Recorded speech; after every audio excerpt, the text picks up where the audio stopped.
Hello friends, কেমন আছেন সবাই? আমি খুব ভালো আছি।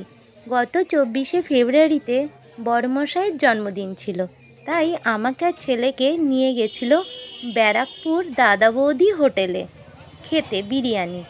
এখানে খুব নামকরা আর প্রচণ্ড ভিড় থাকে, যার জন্য অনেকবার চেষ্টা করেছি, কিন্তু লাইন দেখে ভয়ে আর এগোতে পারিনি, তার জন্য খাওয়াও হয়নি।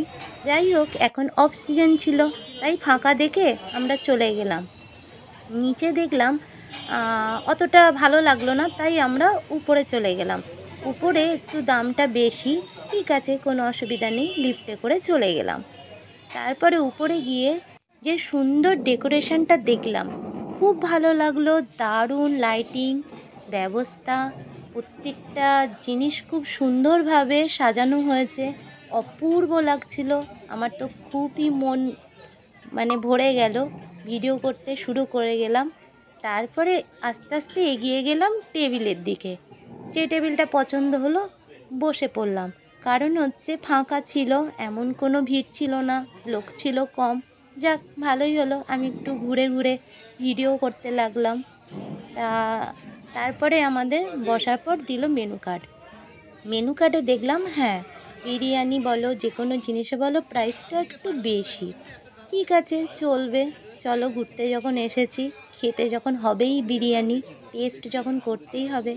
ছেলে আর বাবা তো দুজনেই গল্প করছে, আমি যথারীতি ভিডিও করা শুরু করে দিয়েছি।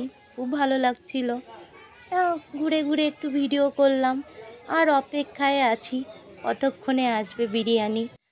মিনিমাম 20 থেকে 25 মিনিট লেগে গেল ওদের বিরিয়ানি নিয়ে আসতে।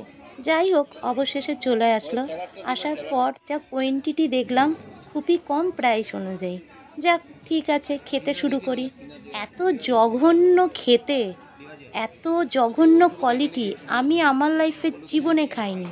তাই আমি বলবো, কেউ দাদা বৌদি হোটেলে ব্যারাকপুরে যাবেন না, পয়সাটা পুরো নষ্ট। যেমন মাংস কোয়ালিটি ভালো নয়, তেমনি বিরিয়ানি খেতে নুন পোড়া আর অতিরিক্ত মশলা আমার একদম ভালো লাগেনি।